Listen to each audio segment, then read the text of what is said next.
सरकार की तरफ से किस तरह की भाषा का इस्तेमाल हुआ।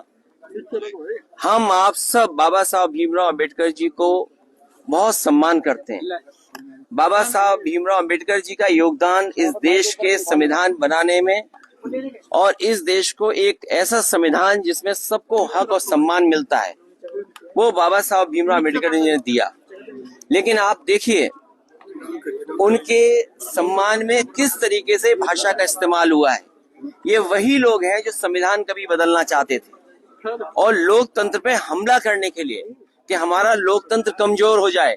लोकतंत्र वो है जिसमें हम लोगों की बातों को सुनते हैं, हर इंसान को जोड़ करके लोकतंत्र है। लेकिन ये लोग मन विधान से चलने वाले लोग एक तंत्र पसंद करना चाहते हैं। ये तो हालत दिल्ली की है। और यूपी की हालत जो है, हमारे जो मुख्यमंत्री जी, उनकी भाषा तो ऐसी है कि अगर आप सुने तो आपको भी गुस्सा आ जाएगा। उनकी जो भाषा, लोकतंत्र वो है जिसमें हम लोगों की बातों को सुनते हैं, हर इंसान को जोड़ करके लोकतंत्र है। लेकिन ये लोग मन विधान से चलने वाले लोग एक तंत्र पसंद करना चाहते हैं। ये तो हालत दिल्ली की है। और यूपी की हालत जो है, हमारे जो मुख्यमंत्री जी, उनकी भाषा तो ऐसी है कि अगर आप सुने तो आपको भी गुस्सा आ जाएगा। उनकी जो भाषा सदन में है वो शायद डेमोक्रेटिक नहीं है, एक सम्मान की भाषा नहीं लगती है। अगर राइट टू स्पीच है तो कहीं ना कहीं हमें राइट फॉर सम्मान की भी बात करनी पड़ेगी। हमारा सम्मान तो कोई भाषा ऐसी इस्तेमाल करे जिससे सम्मान हो। और चाहते हैं ये लोकतंत्र पे भरोसा नहीं करते हैं, एक तंत्र पे भरोसा करते हैं। मुख्यमंत्री जी ने कहा योगी आदित्यनाथ ने कि समाजवादी और कांग्रेस का तलाक होने जा रहा है, इसके बारे में क्या ख्याल है? उन्हें क्यों इस बात की चिंता है? उन्हें किस बात की चिंता है?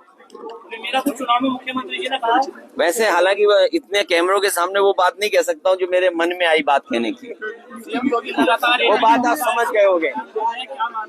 उन्हें क्या लेना देना शादी किसकी हो रही है, कौन शादी में नहीं शामिल हो रहा है, कौन किसके शादी में शामिल होने जा रहा है नहीं जाना, उन्हें क्या मतलब उससे?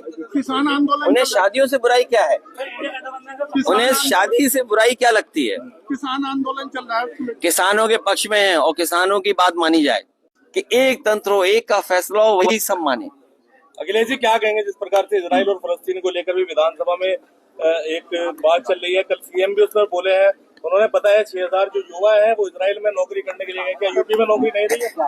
देखिए, हमारे मुख्यमंत्री इस बात को गर्व मान रहे हैं कि गरीब बच्चे वो अपना घर परिवार छोड़ करके, अपने सगे संबंधियों को छोड़ करके, अपने घर गांव खेत छोड़ करके, और सोचिए इजराइल में न जाने किन परिस्थितियों में क्या नौकरी कर रहे होंगे। किसी कोने में आप चले जाएं, लेकिन जो घर में रोजगार नौकरी कर करके सम्मान आप पा सकते हैं, वो दूसरे कोने में नहीं पा सकते हैं। और सरकार अगर यही गर्व करती है तो जितने बच्चों को नौकरी दिलाई है उन बच्चों की सूची जारी करें, और सूची जारी करते समय ये भी सरकार बताए कि वो बच्चे किस तरह का काम वहाँ कर रहे हैं और किस तरह का काम उनसे लिया जा रहा है। बांग्लादेश के हिंदुओं पर सभी पार्टियां मौन है, आप क्या कहना चाहेंगे? कोई पार्टी मौन नहीं है, पूरा देश ने जान लिया ये सरकार बहुत कमजोर है। पूरे देश ने जान लिया है। और सच्चाई तो ये है कि हम अपने प्रदेश में, देश में जिस तरीके से अल्पसंख्यक समाज को सम्मान के साथ और रखें, उनका विश्वास और जीतें। बार बार नाम दिया उनको, नाम लेना क्या है, वो उनके मानते ही नहीं, सम्मान ही नहीं देना चाहते, इसीलिए इस तरह की भाषा इस्तेमाल करें। उन्हें जो सभी लोग, सभी सांसद जो मांग कर रहे हैं, उनको सांसदों की मांग को मानना चाहिए। और अगर बाबा साहब भीमराव अम्बेडकर जी का अपमान किया है तो उसको माफी मांगनी चाहिए। ये एआई नहीं है, ये कोई टेक्निकल फॉल्ट नहीं है, ये फॉल्ट आपके अंदर रहा जिसकी वजह से आपने ये बोला है।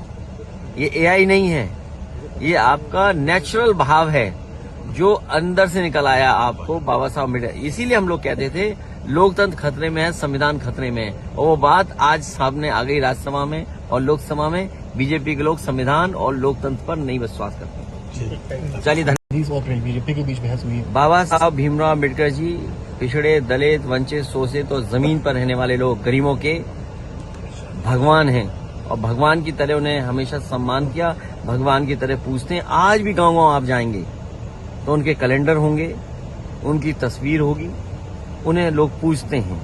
भारतीय जनता पार्टी के वो लोग हैं जो पिछड़ों से, दलितों से, आदि आबादी से, आदिवासियों से, अल्पसंख्यक से और खासकर पीडीए के लोगों से नफरत करते हैं। पीडीए के लोगों का हक छीना है, पीडीए के लोगों को उन्होंने दूरियां बनाई हैं। पीडीए के लोग ही भगवान मानते हैं बाबा साहब अम्बेडकर जी। मैं विधायकों को धन्यवाद देता हूं कि बाबा साहब के सम्मान में वो इस तरह निकले। सर, अमित शाह ने जिस तरह से sir one nation one election को लेकर आपको क्या कहना है, क्योंकि पूरा इसको लेकर पार्लियामेंट भी बवाल हुआ है। भारतीय जनता पार्टी नया नया फैसला लेती है जिससे जनता का ध्यान हटे। बुनियादी सवाल वही है कि किसान की आय दोगुनी बढ़े, नौजवानों को नौकरी रोजगार मिले। जो बड़े बड़े सपने दिखाए थे इन्वेस्टमेंट के, वो इन्वेस्टमेंट जमीन पर पहुंचा कि नहीं पहुंचा। आज जब मैं बहुत ही प्रतिष्ठित अखबार अंग्रेजी का उठा करके देखता हूं तो उस अखबार में ये निकलता है कि 1 लाख एकड़ से ज्यादा जमीन चाहिए उत्तर प्रदेश को 2027 तक। वो जमीन को एक्वायर करना चाहते हैं। जो इतनी बड़ी बात कर रहे हैं, 1 लाख एकड़ से ऊपर लैंड एक्वायर करने जा रहे हैं। आखिरकार इनका बजट क्या था? क्या इनके पास बजट था? तो जो इन्वेस्टमेंट के लिए 5 लाख 4 लाख करोड़ के एमओयू किए थे, जब जमीन ही नहीं थी तो इसका मतलब एमओयू नहीं आए होंगे। ये बिजली जो हमारे गरीबों को सस्ती दी थी समाजवादियों ने, इन बीजेपी वालों से पूछिए कि दिल्ली और लखनऊ में सरकार आपकी है, अगर एक भी बिजली का कारखाना लगाया हो तो बता दें। वो नाम बताएं बीजेपी के लोग जो बिजली का कारखाना इन्होंने उत्तर प्रदेश में लगाया है। और बिजली तो लगाई नहीं, बिजली महंगी हो गई है। तो जो सरकार बिजली महंगी करती हो, जो सरकार इलाज न दे पा रही हो, आखिरकार डिप्टी सीएम की भाषा क्यों बदल गई, व्यवहार क्यों बदल गया?